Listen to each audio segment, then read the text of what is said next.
할렐루야. 오늘은 종말에 대한 올바른 해석이란 제목을 가지고 주신 생명양식을 우리가 함께 나누며 먹도록 하겠습니다. 누가복음 21장 35절의 말씀입니다. 이날은 온 지구상에 거하는 모든 사람에게 이 말이라. Hus pagis gar, eperusetai epi fantastus, cademenos epi proson pon, fases desges. 여기서 데스게스, 온 지구상에는 온 땅의 오역으로 본문에서 1차적인 뜻은 유대 민족이 퍼져 사는 온 세계를 가리키는 말입니다. 우리 구약에서 예언한 심판이라는 것이 무엇인가? 이 지구란 용어는 둥근 땅덩이란 뜻으로 근세 이후에 사용되는 과학적인 용어입니다. 오늘날은 누구나 지구가 둥글다는 사실을 알고 있지만 2000년 전 성경이 쓰였을 당시에는 지구가 둥글다는 것을 알고 있는 사람은 없었기 때문에 누가복음 21장 오늘 본문의 성인구절에서 지구라고 번역한 것은 성경을 그대로 번역한 것이 아니고 번역 당시의 문화를 반영한 의역인 것입니다. 더군다나 누가복음 21장 5절부터 시작된 문맥을 살펴보면 현재 우리가 살고 있는 지구라는 뜻과는 전혀 상관없는 유대 민족들이 퍼져 있는 온 세상을 가리키는 말이기 때문에 지구라고 번역한 것은 분명히 잘못된 오역입니다. 지구로 번역된 헬라어 개는 원래 어스라고 하는 땅이라는 말인데 세상이라는 뜻도 있습니다. 세상을 뜻하는 헬라어는 개 말고도 코스모스 또는 오이쿠메네라는 단어가 따로 존재합니다. 그러나 모두 비슷한 의미로 사용되고 있죠. 코스모스는 원래 질서라는 뜻으로 하나님이 지으신 천지 만물들이 질서 있게 존재하기 때문에 우주를 뜻하는 말로도 사용되며 한편 얼굴을 화장하여 아름답게 꾸미는 것도 질서와 관계가 있으므로 단장이라는 말로도 사용됩니다. 한편 오이쿠메네는 집이라는 뜻의 오이코스와 거주하다는 뜻의 매너가 합성된 말로서 거주하는 개념으로서의 세상을 뜻할 때 오이쿠메네라는 말을 씁니다. 성경에서 말하는 세상은 다중적인 의미를 내포하고 있죠. 실제로는 사람이 사는 일반적인 워드 세상을 총칭하여 일컫는 말로서 사용되며 다음은 하나님의 나라와 대조되는 속세, 문화인데 워드라는 뜻으로도 많이 사용이 됩니다. 그러나 성경에서도 한 가지 중요한 개념으로 사용되는데 그것은 바로 유대 민족의 세상이라는 개념입니다. 유대 민족의 세상의 개념을 이해하는 것은 종말론을 이해하는 열쇠가 되는데 종말론에 대하여 바른 체계를 가지게 될 때 비로소 신구약 성경 전체의 맥을 통일성 있게 파악할 수가 있으므로 이 개념을 바르게 가지는 것이 매우 중요합니다. 구약의 예언과 신약의 예언은 분명한 일관성이 존재하죠. 구약의 수많은 예언은 하나님의 아들이신 예수 그리스도의 성육신 사건과 여호와의 두려운 날 즉 AD 70년에 이루어졌던 예루살렘의 멸망 심판에 초점이 맞춰져 있습니다. 신약은 구약 예언의 성취인과 동시에 구약 예언에 대하여 더 깊은 해석을 제공하고 있는 구체적인 예언이기도 합니다. 신약이라는 말은 새 언약으로 번역된 누가복음 22장 20절에 카인의 리아에케에서 나온 말입니다. 이는 신약에서 처음 나타난 말이 아니라 이미 구약의 에레미야 31장 31절에서 이미 예언되어진 새 언약이라는 뜻의 히브리어 베레트 화다셰를 카인의 니아에케라고 번역한 것을 우리가 신약이라고 쓰고 있습니다. 옛 언약 즉 구약이 아브라함 이후 선민이었던 이스라엘 백성들을 구원하시는 하나님의 약속이었다면 새 언약과 신약은 영적 이스라엘 교회를 구원하시는 하나님의 약속입니다. 구약이 이스라엘의 불신종으로 파괴된 반면 신약은 그리스도의 피를 통하여 영원히 변치 않는 완전한 언약이 되었습니다. 구약의 예언 중에서 메시아의 오심은 그리스도의 성육신으로 성취되었으나 하나님께서 예루살렘을 심판하시겠다고 하신 야곱의 환란의 날은 신약에서 이루어지지 않은 채 오히려 신약이 그 예언을 계승하여 좀 더 구체적으로 예언을 하고 있습니다. 구약에서 여호와의 날 또는 야곱의 환란의 날 등으로 표현된 사건은 하나님께서 예루살렘을 심판하시는 날로 묘사되고 있으며 구약에서는 그날을 바로 종말로 보고 있는 것입니다. 이는 오늘날 유행하는 잘못된 종말론의 오류를 지적할 수 있는 아주 중요한 근거이므로 우리가 잘 기억해 두어야 합니다. 사람들은 종말이라고 하면 마지막에 있게 될 소위 최후 정점의 종말만을 생각하는 경향이 있었는데 있는데 종말에는 다중적인 의미가 있음을 우리는 알아야 합니다. 그러면 어떤 것이 잘못된 종말론인가 한번 살펴봅니다. 또한 이사야서를 비롯한 모든 예언서는 그날에 대하여 한편으로는 이스라엘에게 가장 두려운 날이 될 것이나 다른 한편으로는 이스라엘이 회복되는 가장 기쁜 날이 될 것이라고 이중적으로 예언하고 있는 점에 주목해야 합니다. 이는 육적 이스라엘과 영적 이스라엘에 대하여 각각 예언하고 있는 것입니다. 이러한 사실을 오해하여 이스라엘 민족이 이중적으로 예언하고 있는 것이라고 잘못 생각이 될 때 잘못된 종말론이 발생하게 되는 것입니다. 잘못된 종말론은 종말의 징조에 대한 개념을 잘못 가지는 데서부터 출발합니다. 종말과 주의 재림의 징조를 지나치게 강조하는 불의는 역사적으로 이단들에게서 강력하게 나타났습니다. 이들은 추종하는 신도들에게 지상 천국 천년 왕국 같은 내세 행복한 삶을 위하여 현재 삶을 전적으로 포기하고 하는 이념을 주입시켜서 세상과 모든 것을 바치게 함으로써 그들의 삶을 피폐하게 하는 대신 교회를 크게 키우고 세력을 쌓아가는 무서운 마귀들의 집단입니다. 세계적으로 세력을 떨치고 있는 여호와의 증인을 비롯하여 우리나라의 박대선이 만든 천년성이라고 하는 신앙적이나 문선명의 통일교 집단 등이 대표적인 것들이며 이와 비슷한 아리는 수도 없이 많다고 합니다. 이들의 특징은 현존하는 하나님의 나라를 알지 못하기 때문에 세상 중에 존재하는 하나님의 나라에서의 성실한 삶에 대해서는 그다지 강조하지 않고 오직 주로 오게 될 세상에 대해서만 이야기하는 것입니다. 따라서 징조를 해석함에 있어서는 전적으로 도래할 세상의 임박성에 입맞추는 자기적 조작 일색이 되어버리고 말았습니다. 무서운 일은 근래 일반 교회에서까지도 이러한 사상들이 침투하여 신자들을 미혹하는 것입니다. 그대로 방치하다는 큰 문제가 생기지 않을 수 없는 현상이 나타날 것입니다. 이러한 일들이 생기는 것은 교회가 올바른 종말 신앙을 가르치고 있지 않기 때문입니다. 종말에 관한 책들은 수도 없이 쏟아져 나오고 있으며 각종 세미나를 통해서도 천년 왕국론이 무차별적으로 성도들에게 퍼부어지고 있는데도 정작 교회가 이러한 도전들에 대하여 침묵을 지키고 있으면 이상하기 짝이 없습니다. 정통신학에서는 분명 천년 왕국 등의 사상을 가르치고 있지 않은데도 말입니다. 아무튼 여기서는 종말의 징조를 어떻게 해석할 것인가에 대하여 초점을 맞추기라고 천년 왕국에 대해서는 계시록 5장 10절의 오역에서 좀 더 다루어 보기로 하겠습니다. 그러면 재림의 삼중적인 의미에 대해서 이 시간에 깨달아 봅니다. 모든 것의 마지막에 있게 될 최후 정점에서의 주님의 재림과 심판 불신자들에게는 경악의 사건이 될 것이나 성도들에게는 첫상의 기쁨의 날이 될 것입니다. 그런데 재림과 심판에는 다중적 의미가 있다고 했습니다.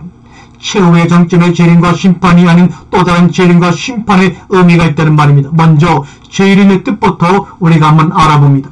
재림은 헬라어로 파루시아라고 하는데 곁의 뜻인 전치사 파라와 영어의 비동사와 같은 에이미 동사의 분사형으로서 존재라는 뜻의 우시아가 합성된 말로서 곁에 오심, 곁에 임하심이라는 뜻이 바로 파루시아라는 뜻입니다. 파루시아는 성경에서 재림이라는 말보다는 강림이라고 번역하였는데 고린도전서 15장 23절 등에서 그리스도 강림하실 때라고 할 때 강림이라고 파루시아를 번역하고 있습니다.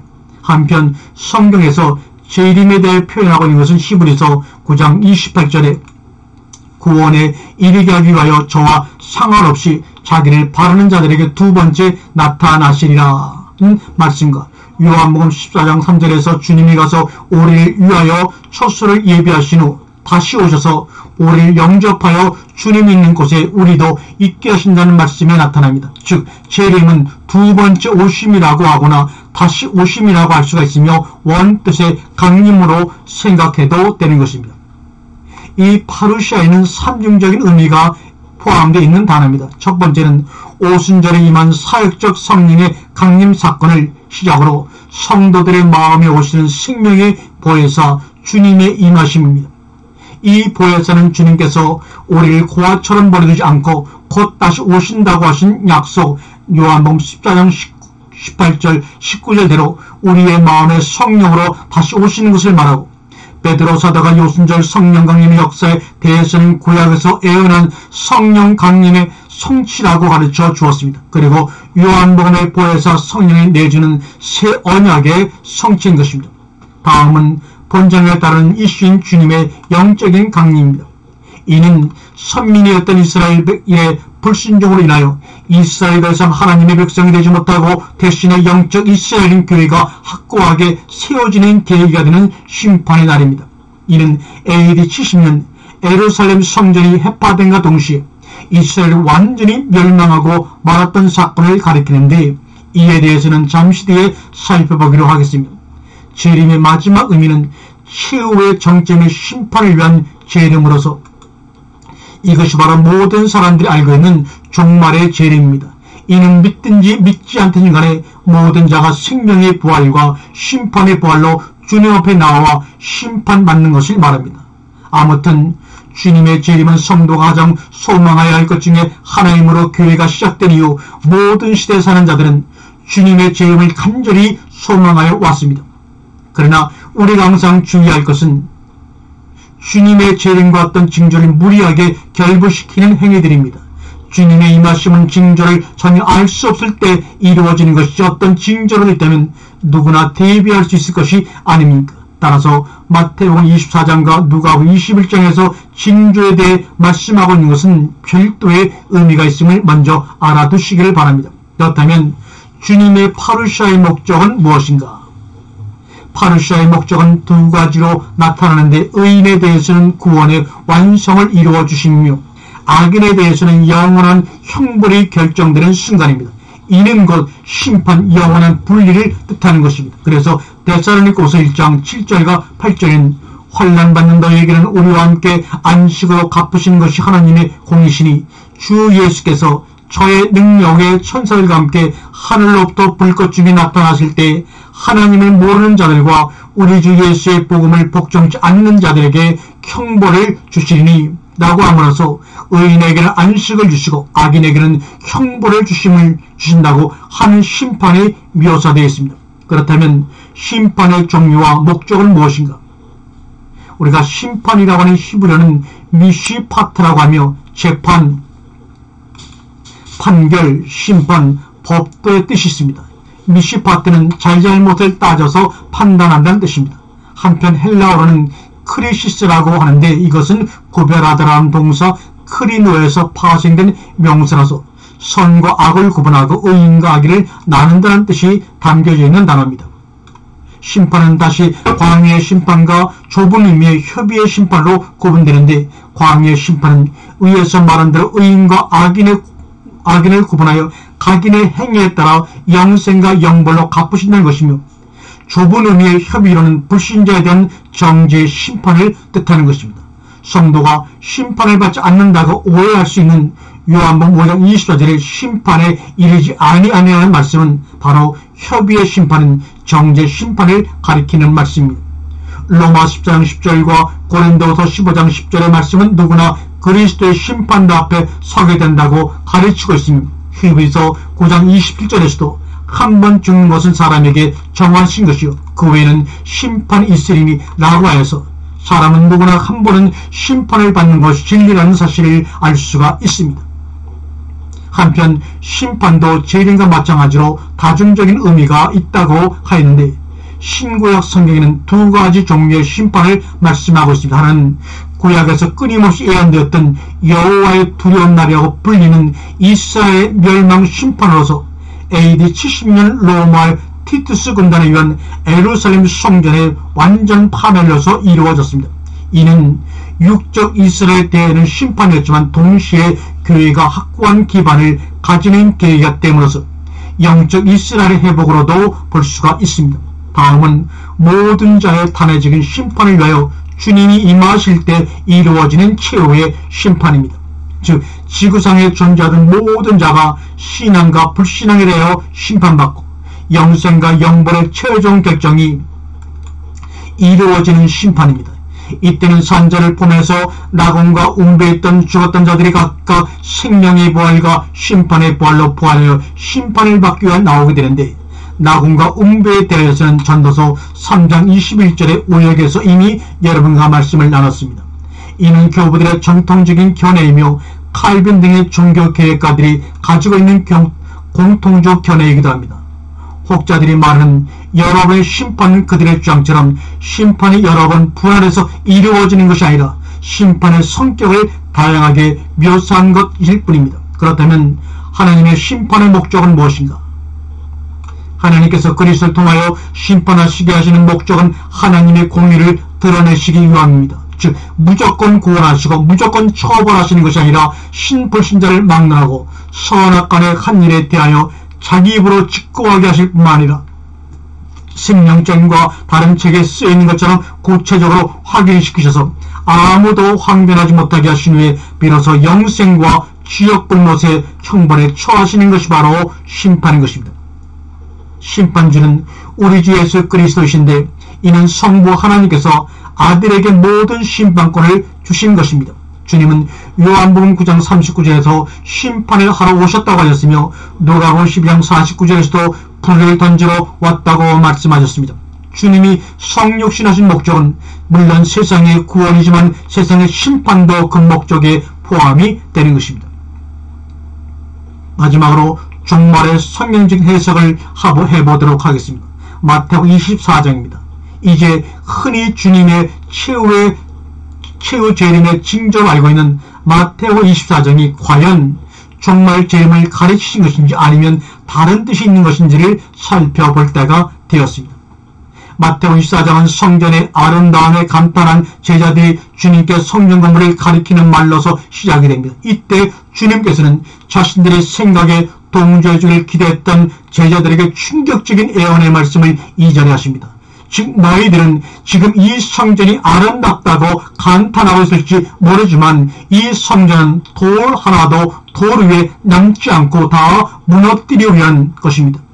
헤롯 성전은 46년 동안 지어진 성전으로서 솔로몬이 7년에 걸쳐서 지은 최초의 성전의 규모나 장식면에서 능가했을 것이므로 그 웅장함과 화려함이 엄청날 것입니다.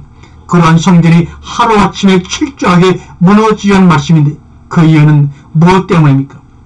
헤롯 성전은 주님께서 그 사역을 마치시기 전까지는 분명히 하나님께 제사와 예배 경배를 드리는 하나님의 집이었으며 거룩한 곳이었음이 틀림이 없습니다. 그러나 주님께서 대속의 죽으심을 통하여 자신의 몸으로서 단번에 영원한 제사를 드리신 후에는 그 성전은 더 이상 거룩한 장소가 아니라 가증스러운 장소가 되고 말았습니다.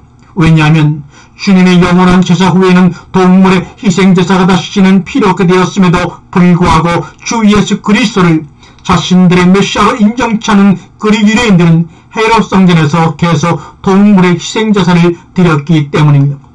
유대인들은 하나님의 백성이라고 하면서도 하나님께서 당신의 아들을 보내서 인류를 구속하시는 구원의 사역을 이루고자 하실 때 아들을 거부하고 오히려 죽이기까지 했을 뿐만 아니라 주님이 구원의 사역을 완성하시고 칭찬하신 후에는 하나님을 섬긴다고 하면서도 계속 성전에서 제사를 드림으로써 오히려 하나님을 모독하는 가증스러운 행위를 하였습니다.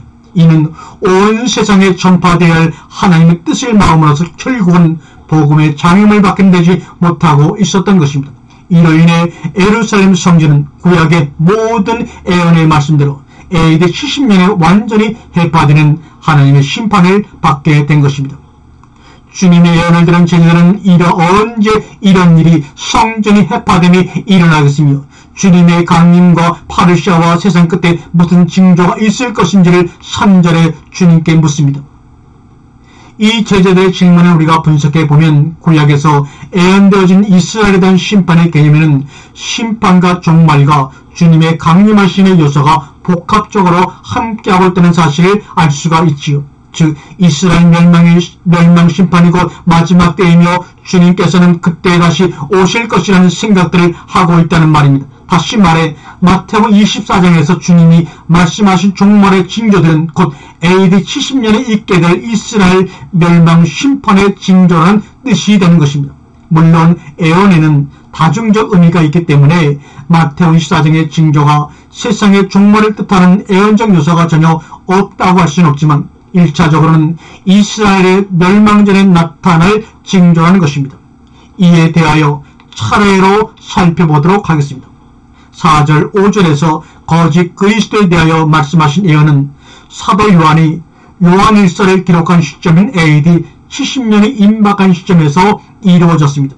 즉 요한일서 2장 18절에서 요한은 이미 적그리스도가 많이 일어났으므로 그 당시 주님이 말씀하신 마지막 때인 것을 알 수 있다고 말하고 있습니다.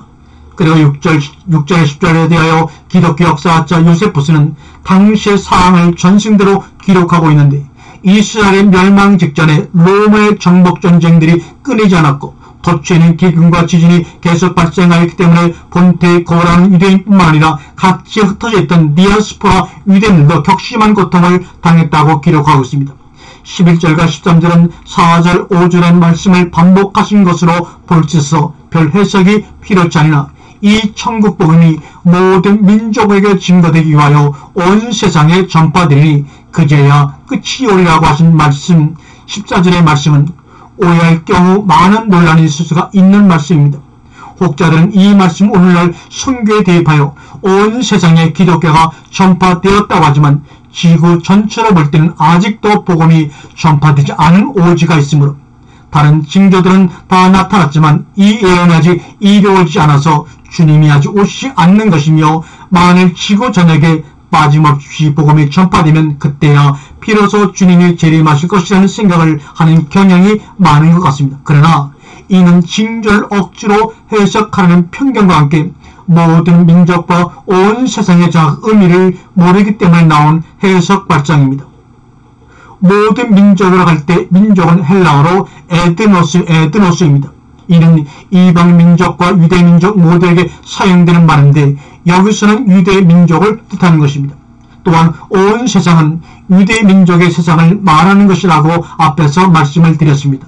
이에 대한 증거는 로마서 1장 8절에 첫째는 내가 예수 그리스도로 말미암아 너희 모든 사람을 인하여 내 하나님께 감사함은 너희 믿음이 온 세상에 전파됨이로다라고 하는 말씀에서 이미 복음이 온 세상에 전파되고 있다고 하였습니다. 한편 골로새 1장 23절에서는 만일 너희가 믿음에 구하고 터 위에 굳게 서서 너희 들은 바 복음의 소망에서 흔들리지 아니하면 그리하리라. 이 복음은 천하 만민에게 전파된 바요 나 바울은 이 복음의 일꾼이 되었노라고 하여 복음이 이미 천하 만민에게 전파되었다고 하였습니다. 여기서 말하는 온 세상과 천하 만민이라면 물론 디아스포라의 유대민족을 가리키는 것입니다. 따라서 천하 만민에게 복음이 전파된 일은 제자들이 성경을 기록할 당시 이미 이루어진 일이지만 아직도 이루어지지 않은 미래를 두고 말씀하신 것이 아니라는 것을 우리는 분명히 깨달아야 합니다. 다음 15절에서 다니엘이 말한 바 멸망에 가증한 것을 해석하려면 다니엘 11장 31절에 군대는 그의 편에 서서 성서 곧 견고한 곳을 더럽히며 매일 드리는 제사를 폐하며 멸망케 하는 물건을 미운 물건을 세울 것이며 누가복음 21장 20절에 너희가 예루살렘이 군대에 쌓이는 것을 보거든 그 멸망이 가까운 줄을 알라고 하신 말씀을 우리는 참고해 보아야 합니다. 다니엘서 11장 31절의 예언은 BC 2세기경 수리아의 안티오코스 4세에 의하여 예루살렘이 점령된 것이 1차적으로 이루어졌습니다. 따라서 주님은 이 사건을 상기시키면서 수리아의 군대보다 훨씬 강력한 어떤 군대에 의하여 예루살렘을 포위하는 비슷한 사항이 벌어질 것이라고 예언하신 것입니다. 그것은 바로 AD 70년 예루살렘을 함락시킨 로마의 티투스 군단을 말하는 것입니다. 계속되는 16절 22절의 말씀을 보더라도 그러한 사항은 오늘날 현대 문명 속에 살고 있는 우리들에게는 도저히 적응할 수 없는 고대의 모습을 묘사하고 있습니다. 즉 밭에서 일을 하고 있다가 환란을 당할 것이라든지 환란을 피해 산으로 도망한다든지 또는 안식을 지키는 이연자는 모든 경고는 당시의 풍습에 걸맞는 일임이 확실합니다.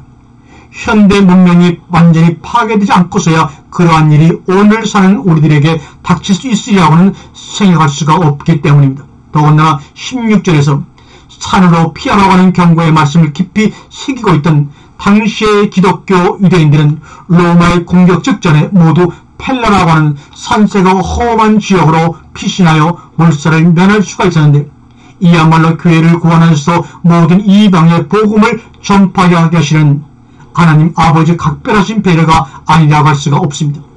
22절에서 택하신 자를 위하여 그날들을 감하셨다고 하신 것도 교회를 구원하시는 하나님의 뜻을 말씀하고 있는 것입니다.